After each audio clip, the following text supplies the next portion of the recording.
the back rooms and quietly for decades. But this is the first time that it was sort of official, recognized.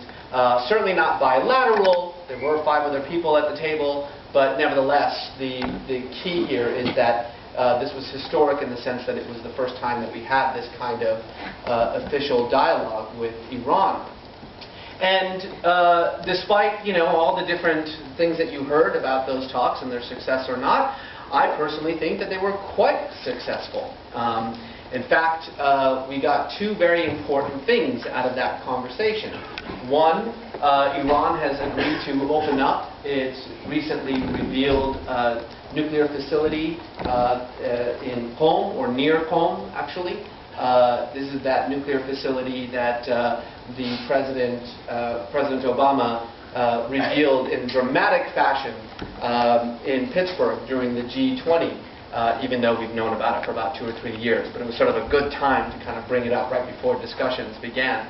And then the second thing that I think is quite significant about that conversation is that we have started a deal with Iran whereby they are going to ship some 75%, about 3/4 of their entire stockpile of enriched uranium to Russia and to Europe, to France, to be specific, in order to be processed into nuclear fuel. It will be processed to levels of about 17 to 20% enrichment, and that will be used to further the technology that Iran needs with regard to its medical isotopes.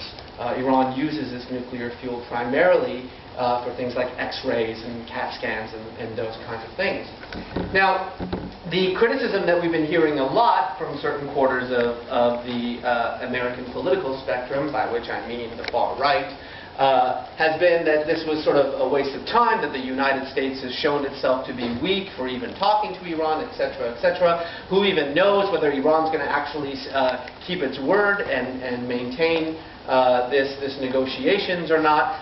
But let's just sort of get one thing absolutely crystal clear. No matter how much value you place in the whole notion of negotiations, no matter how much you think that these particular negotiations were fruitful or not, whether you think it was Iran that actually ended up surrendering some of its demands, or whether it was the United States, no matter whatever you think in that regard, there's sort of one fundamental fact that I think has to be understood here. For 8 years under the previous administration, we refused to talk to Iran about its nuclear program until it froze its enrichment program, until it froze its enrichment of uranium. And what did that give us? It gave us 8 years of uninterrupted uranium enrichment in Iran. In one afternoon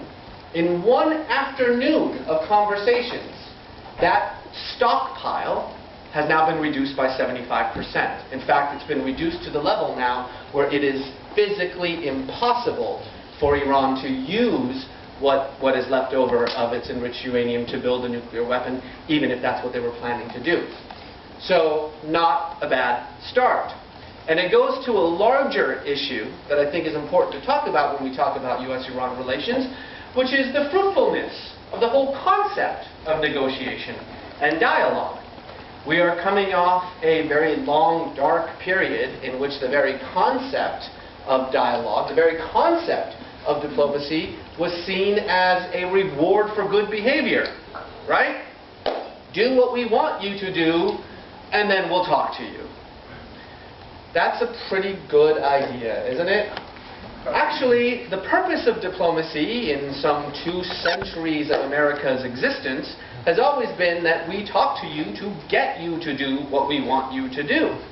And so I think that from the start, what we need to recognize is that this administration, the Obama administration, is offering a whole new paradigm, not just in dealing with Iran, but in dealing with most of the intractable issues, whether it's North Korea, or whether it's the Israeli-Palestinian conflict, whether it's what to do about the Taliban.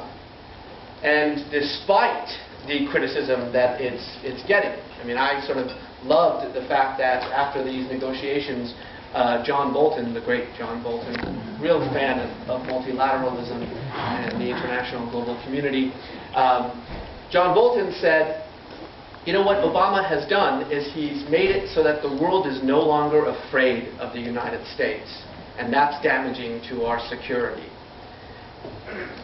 Apparently meaning that during the Bush years, the world was afraid of the United States, which I find to be quite humorous. If anything at all, what we learned during those 8 years is that we are an economically and militarily weak power, that you can beat us if you just fight us in a neighborhood or in a back alley. So far, I think, from getting us to the point where we are either weaker or in a position of strategic weakness under this administration, I think we're seeing the exact opposite. But there's something else that I think is important to understand. By the way, is anybody else as hot as I am? I'm sweating like a dog over here. What happened? Can you guys not afford air conditioning? I know the furloughs have been kind of tough. Is that like one day out of the week you have to turn off your air conditioning in order to, no? All right. Anyway, I'll just deal with it. Is that especially when it comes to Iran, we like to pretend that there are other options on the table. You hear this phrase all the time. There are other options on the table when dealing with Iran's nuclear program besides negotiations. I'm here to tell you that that is a lie. There are no other options on the table. And when you hear that phrase, people who are using it are deliberately lying. It's a diplomatic function to pretend that you've got something that you don't have. But it's no secret that there are no other options. What do I mean by that? Well, usually the first thing that's brought up is this notion of a military option. And even the Obama administration has adopted what was, for the previous administration, almost a verbal tick, right? All options are on the table. The military option's on the table. That idea that, well, if things don't go the way we want to, we can always unleash our military. Well, unfortunately, no, we cannot. And even Robert Gates, the defense secretary, came out and very explicitly said a couple of weekends ago on CNN that there is no longer a military option here. There's a couple of reasons for that. The most obvious reason is that we simply do not know where Iran's nuclear sites are. We know some of them, the one Natanz and Isfahan, this one in Qom. But even the ones that we know the location of, we don't really know how to actually destroy them. They're buried very deep underground. And this, by the way, brings up a more important issue that I think kind of got lost in the discussions about the revelation of Iran's secret nuclear site buried within a mountain in Qom. And everybody thought, well, there you go. This is proof. The fact that they were burying this site secretly in a mountain is proof that they're up to no good. Yeah, I guess, except that we're having public discussions in the United States about how to best destroy Iran's nuclear sites. So I'm fairly certain they're not going to have them in an open area with a neon sign saying nuclear site this way. But even if we knew where they all were, which we very likely don't, we simply do not have currently the missile technology to ensure the full destruction of these sites. And so, as Robert Gates himself said, we could at the very least, the military option, I'm sorry, not at the very least, at the very most, what we would gain in a military attack on these sites is what Gates referred to as a temporary slowing down of Iran's nuclear program. He's wrong, actually. That's not what we would gain. What we would gain is an acceleration of Iran's nuclear program. And I'll talk about why that is in a moment, primarily because we have to stop and think about why Iran has a nuclear program to begin with. But let me continue on this issue of the military option because it's an important one to get out there. The other thing that people sometimes say is, well, okay, so, you know, we could at the very least maybe bomb these sites and perhaps gain, a couple of extra years, though I don't know what we're about to do with those extra years. I mean, it'd be hard to kind of sit down and then begin a process of negotiation once we've bombed the country that we're trying to negotiate with. But Nevertheless, the issue is far more about how Iran can retaliate against the United States. Iran certainly cannot go toe-to-toe with the most powerful military on the planet. But it does have very powerful proxies in Iraq and Afghanistan. In fact, Iran is far more deeply entrenched in both of those countries and has far greater influence both over the political establishment, the official political government of Maliki, or the official government of Karzai, but also within the militias as well. In fact, part of the reason, to be perfectly frank, why we're even discussing the notion of getting out of Iraq, of removing all of our troops from that country, is because Iran has cooperated a lot in maintaining some kind of lid on their Shia proxies.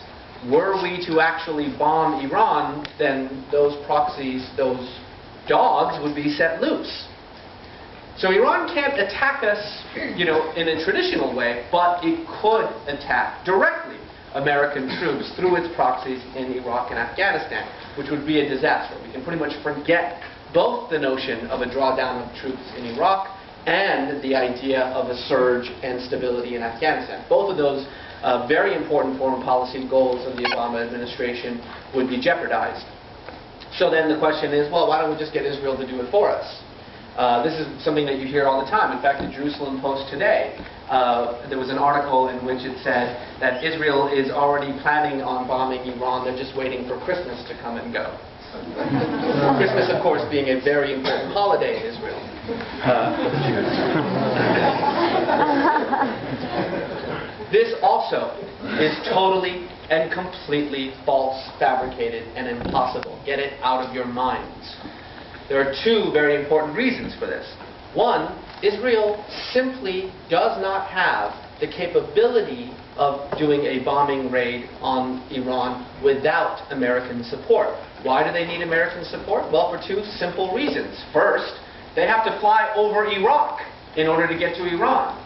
Iraqi airspace is controlled by American troops. We are not about to let a foreign government simply fly over a region of airspace that we control without our permission. In fact, if you paid attention to what the former National Security Advisor Brzezinski said a little while ago, he came right out and very clearly said, hey, we need to make it very clear to the Israelis that if they even think about violating our airspace, because Iraq is our airspace, that we will shoot them down. Simple as that. Even if they're our allies, we cannot stand by and let one of our allies basically walk all over our sovereignty in that regard. And I mean sort of air sovereignty, not land sovereignty. Secondly, of course, those planes, once they finish bombing Iran, have to go back to Israel. And the only way to do that is to refuel in midair. And the only way to do that is through American planes. This was the whole issue with the Bush administration. The Israeli government actually brought their war plans to the Bush administration and asked both for permission to fly over Iraq and for permission to refuel their planes on the way back. And the Bush administration said no. So it's very unlikely that the Obama administration is going to say yes to that. So get that out of your minds. Israel has no military option with regard to Iran. It just likes to pretend it does. We don't have a military option in Iran. We just like to pretend that we do. By the way, going back to proxies, there's a very important reason why Iran, spends millions and millions of dollars boosting up Hezbollah and Hamas, because as far as it's concerned, that's its only form of retaliation against an Israeli strike. I mean, as you all know, only recently, about a week ago, Iran finally launched a missile test that could possibly, this was the official line, it could possibly reach Israel. Well, congratulations, Iran, your weapons system has finally entered the 20th century. So the cost for both the United States and for Israel of a military attack far outweighs any possible benefits that they could get from it. And they both know this. They're not stupid. They know this. And when they talk about the sort of military option, it's mainly for domestic consumption with regard to Israel. But in the United States, it's more than anything else a means of sort of maintaining some kind of upper hand in any negotiations that will hopefully continue throughout the year. There is no military option with regard to Iran, period. So the other option that's brought up a lot is this issue of sanctions. Now, as you know, of course, we've had a sanctions regime in place in Iran for the last 3 decades. It is a sanctions regime that, like every single sanctions regime that we have used in almost any part of the world, has done absolutely nothing to change the political situation in Iran. On the contrary, if anything, it's only entrenched the current Iranian government in power. The sanctions haven't really ground the Iranian economy to a complete halt. They've had a major effect on Iran's economy. Make no mistake about that. But the truth is that we are now in a globalized era. This is not a unipolar world any longer. If you can't buy stuff from America, guess where you buy it from? China, Russia, India, Brazil, Venezuela.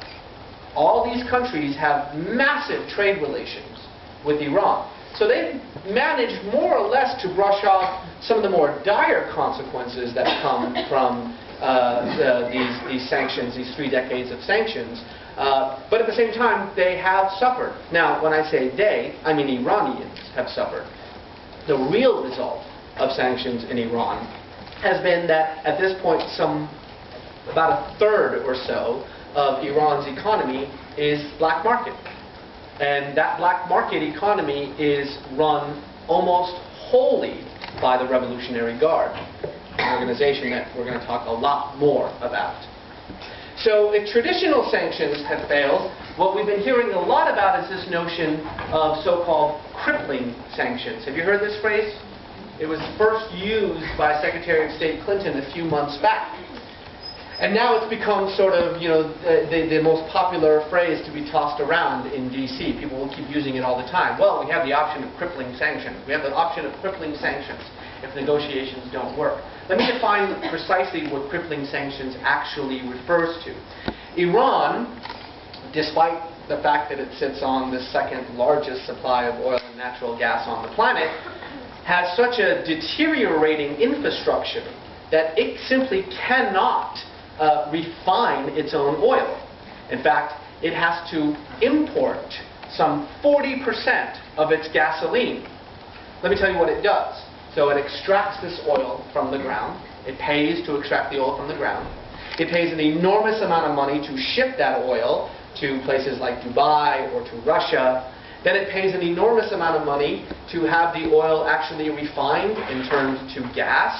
And then it pays an enormous amount of money to have that gas shipped back to Iran. And then, of course, it pays an enormous amount of money to subsidize that gas for its population so that you can buy gas in Iran at like 7-8 cents a liter. It's a huge revenue loss for Iran, but it's also absolutely necessary. I mean, it's like any developing country is desperate and totally reliant on oil to fuel its economy.